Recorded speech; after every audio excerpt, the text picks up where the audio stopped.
My husband wants to name our child after his deceased mother. I already told him that I will leave him if he does. My partner lost his mother in March. Suddenly, she took the breathing tube out of her nose to blow it, and because she was half asleep, she forgot to put it back on and she drifted away. When she was found, it was too late. It was peaceful and honestly is the way I would want to go, with nothing but peace and comfort. I found out I was pregnant 7 months prior. We had a name picked out.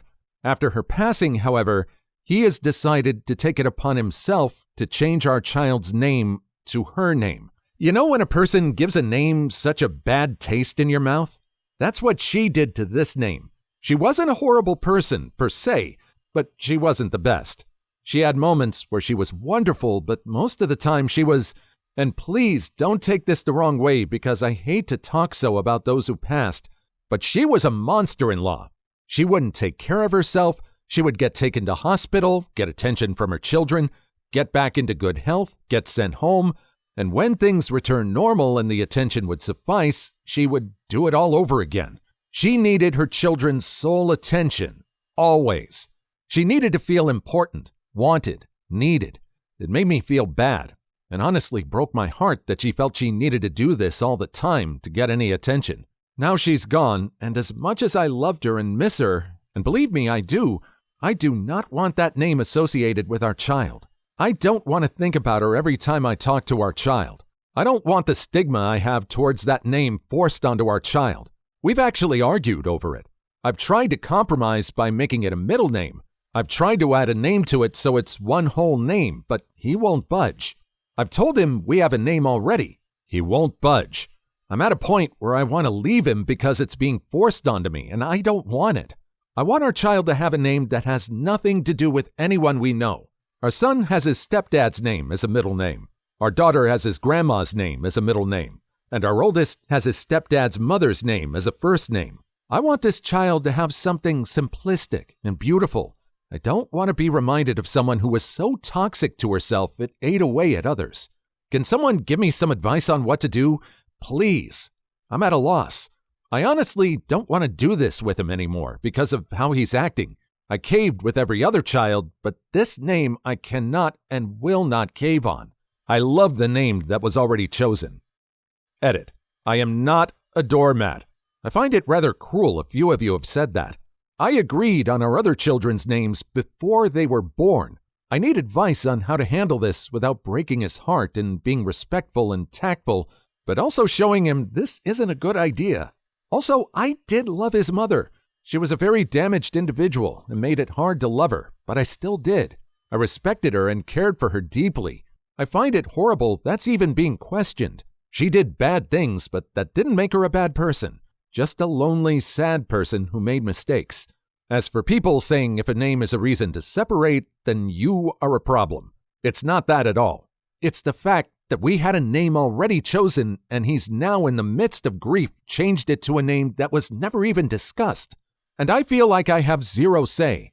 It may be hormones prompting this. I want him to heal. I want to heal. Even his sister thinks it's a bad idea. I have him in grief counseling, and she wants to help me with this. We will go together and apart. I will do all I can to stand by him during this process. I will not talk about the name any further with him until he has had some time to come to terms with things.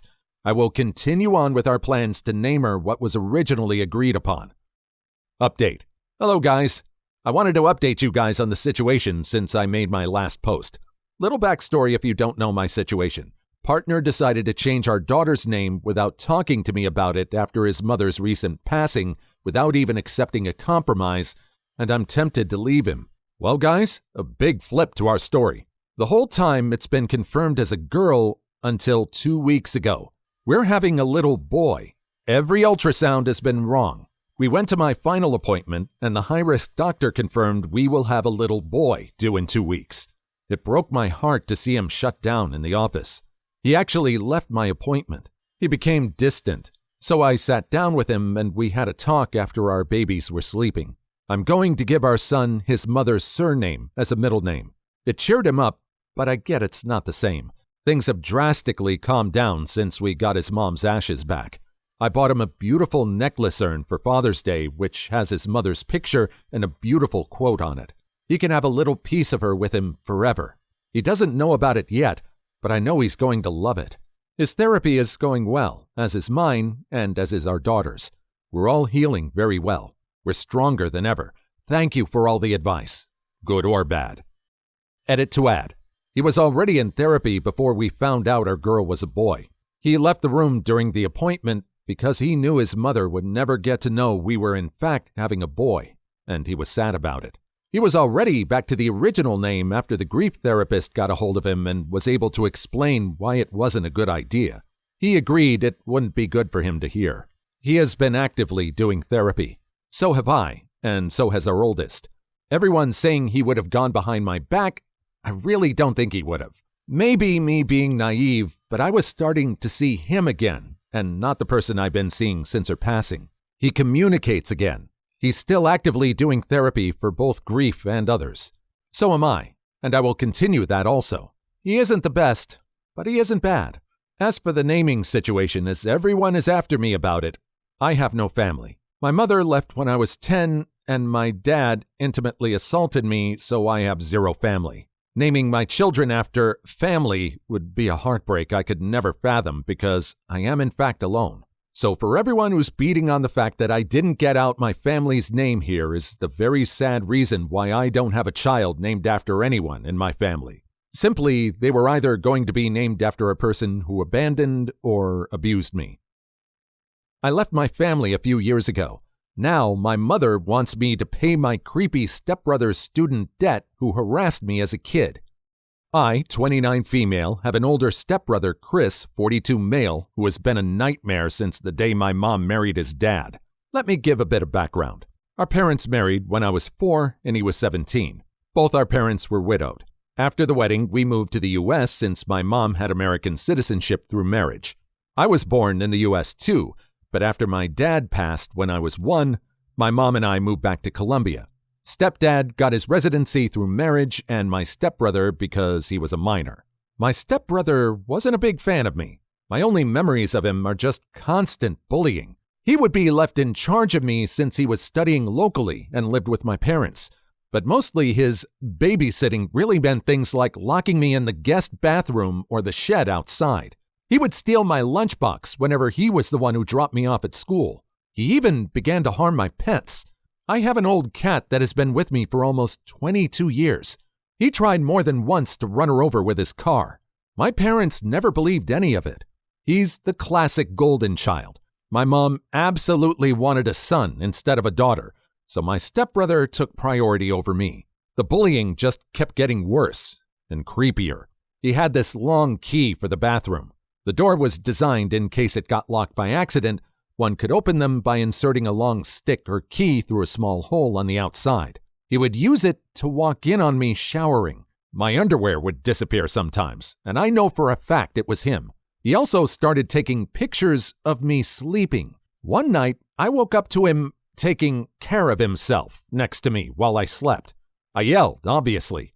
My parents came over, but he wasn't in trouble. I was tempting him. I was 14 when this happened. He was 27. No one helped me, and he got bolder until he did something I'm still in therapy for when I was 16.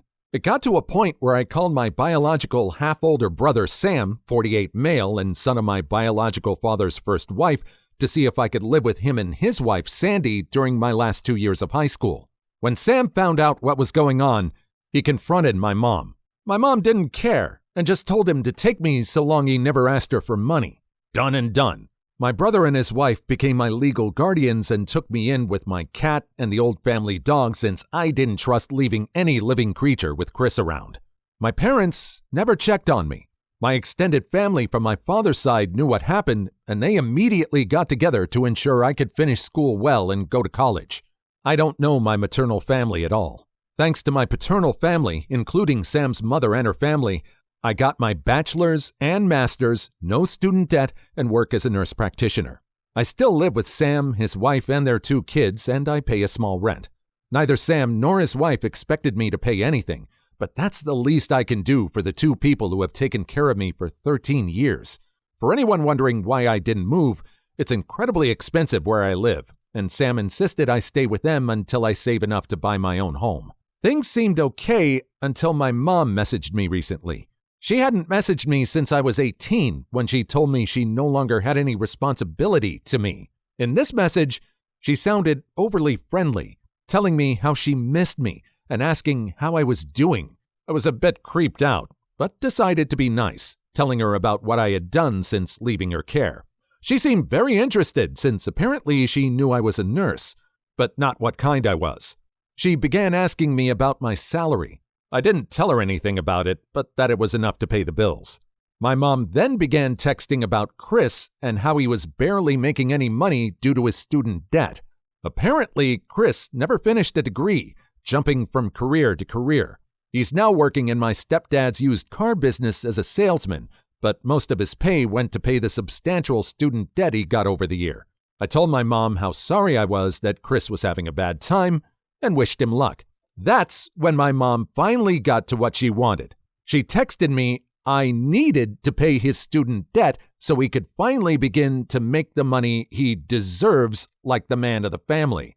I just turned off my phone. When I got home, Sam was surprised since I was usually the last to arrive. Sandy wasn't home yet. I told Sam what happened and showed him my mom's text messages. I don't think I've seen Sam this angry ever. He told me to block my mom, stepdad, and Chris if I had not done so yet. After talking with Sam and Sandy, I called my boss to ask the next day and the one after off. They gave me a 4-day weekend, including the days I'm normally off shift. My boss was more than okay with this and told me to just take it easy and let her know if she could help. This backfired because the next day my mom and Chris decided to come to Sam's house to speak to me. I was alone since Sam and Sandy were at work and the kids were at school. I immediately called Sam and told him what was going on. He told me not to open the door and that he was on his way. My mom spent the whole time screaming that I owed them for raising me and that my sweet brother deserved the money. Chris was going around trying to find a window or door unlocked. There wasn't any since the windows have safety bars and the only other door is in the closed garage and one in the yard. The yard one was locked and just in case I locked the one in the garage. I won't post what he called me when he saw me from one of the windows, but basically he pretty much told me they should have thrown me away when I was a baby since I grew up to be a B. He pounded in one of the windows so hard he actually cracked the glass. Eventually he gave up and went back to the front door, clearly trying to kick it down. I didn't have anything to worry about, the door was a security door, but I was still very scared. Between yelling, threatening, pleading, and insults, I finally heard Sam screaming to them to get lost. I only saw things from the window. Sam pretty much dragged them both off the porch. They got to a point I couldn't hear, but I saw my mom and Chris pale and look scared before they pretty much ran to their car and drove off way past the legal speed limit. Sam came in a bit after and immediately went full overprotective brother mode, asking me if I was okay.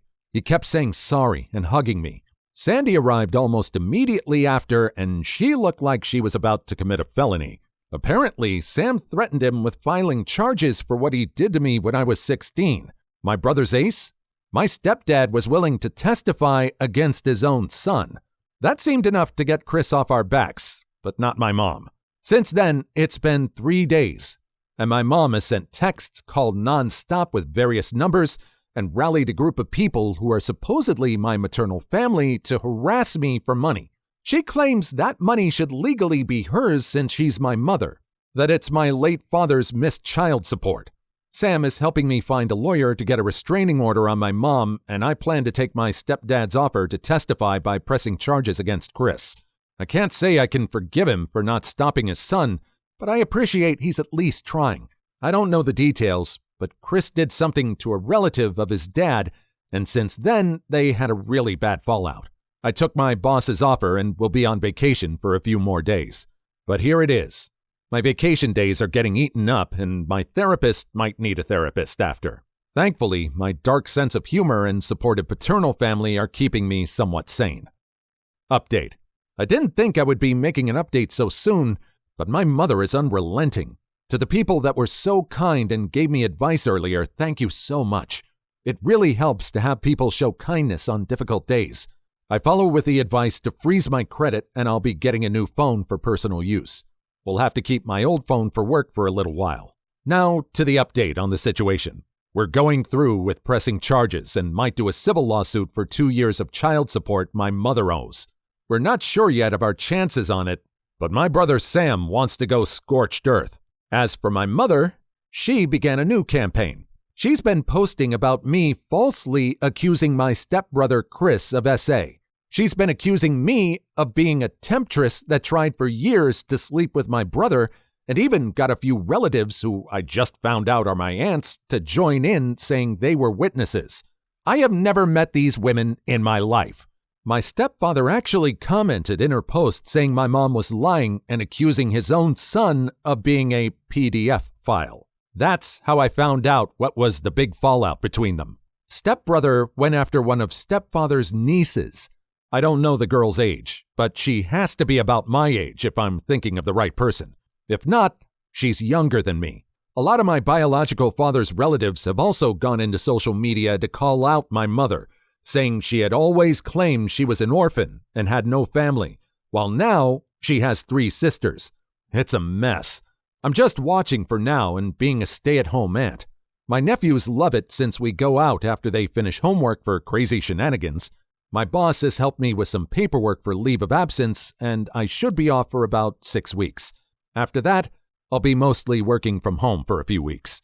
Not the greatest update, and to be sincere, things are not fun. But it's nice to spend time with the kiddos at least. Also, forget this. No, my mom is not likely sleeping or in a relationship with my stepbrother. Some people have mentioned this. My mom always wanted a son. I was disappointed because I was born a girl. She treats my brother like he's a real son, and I think she truly loves him as a mother. She made sure to tell me how disappointing it was for her when I was born. Update 2. My mother was widowed when I was 1 year old. My biological father was much older than her. She was a second wife with a 20-plus age difference. After that, she remarried her hometown sweetheart and adopted his 17-year-old son. My dad was American, mom is Colombian, I was born in the U.S. Then we moved for a few years back to Colombia and we returned to the U.S. when I was 4. My whole life, my mother constantly complained about the fact I was a girl. She would say things like, "If you were a boy, maybe we could have gotten more from your father." Or, "Girls are so useless." All I was for her was the problem child. She took my inheritance and squandered it, mostly on things for my stepbrother. Whenever she had guests, she would always introduce me and joke about how I ruined her body and wasn't even worth it since I was a girl. Most of her friends thought I had some kind of mental illness because of her lies about me being mentally behind. She used the R word. She would often blame it on my gender, though, saying that because I was born a girl, I was clearly inferior. During holidays, I would be left behind with a sitter. I was just too much of a problem child and would ruin things for my sweet brother. We only have one family picture from when I was 5. If I got anything nice with my own money, my mother would take it from me if it was something like makeup or clothes, saying I wasn't attractive enough or worthy enough to have such nice things. I should just stick with a plain face since it will make it easier for me to find a job when I'm done with high school. She had no intention of letting me go to college. But the worst part is that she never protected me. My stepbrother is a predator. At first, he just bullied me, stealing my food, locking me in dark places. When I hit puberty, though, he began to do worse things, walking in on me when I showered, even if I locked the door, stealing my underwear, watching me sleep, and he even essayed me when I was 16 and he was 29. My mother blamed it on me, saying I was tempting her poor sweet boy. I was saved by my biological half-brother and his wife. They took me in at 16, finished raising me, and put me through college with the help of my paternal family. Even my father's first wife pitched in and has always been kind to me. She's more of a mother to me than my mother was. Now I'm 29 years old, I have a good career as a nurse practitioner, and I'm saving to buy my own home. My mother found out about this and has been demanding I give her my money because she is my mother and my money should be hers. She also demands that I pay my abusive stepbrother's student loans. Since I refused to follow my dear mother's demands, she has now gone online to post that I am a temptress that is trying to ruin her son's life and that I refuse to pay her back for all the care and love she gave me over the years. She even had some women that are supposedly my aunts join her in this. I never met any of my maternal family. As far as I knew, my mother was an orphan. Now I suddenly have 3 aunts that have seen how bad a person I am. Last update.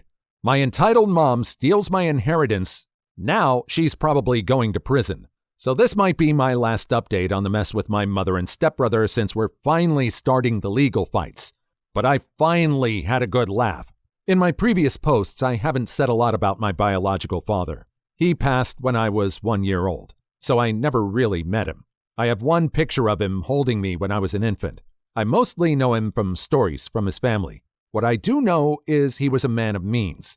He had a lot of assets that he carefully divided in his will. Not so rich I'll never have to work type, just rich enough that I would be able to live comfortably so long I worked and did right by my finances. I was not aware he had made sure to leave me with anything. Neither did my half-brother Sam, his son with his first wife. I'm the daughter of an affair partner turned second wife. My understanding was that anything I inherited was wasted by my mother to buy things for her predator stepson Chris, who she prefers to me. He was my abuser growing up. In her words, daughters don't need inheritance. Just marry a wealthy old man like me. Well, since my mother and Chris have been harassing me lately, we drove to my dad's lawyer to get some things we need from my dad's records for the lawsuit we're planning.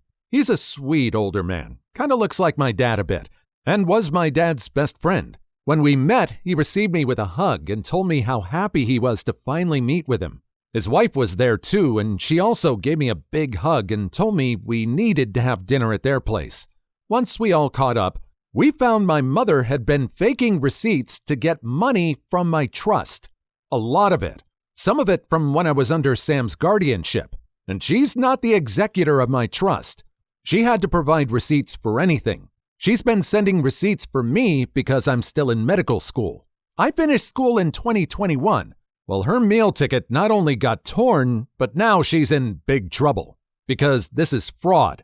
And basically, my hands are tied about pressing charges or not. She claims me as a dependent on her taxes so my dad's lawyer would refund her for her expenses.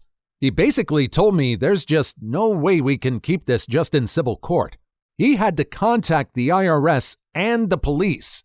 Doesn't help that she's been using my social security number for some things she shouldn't.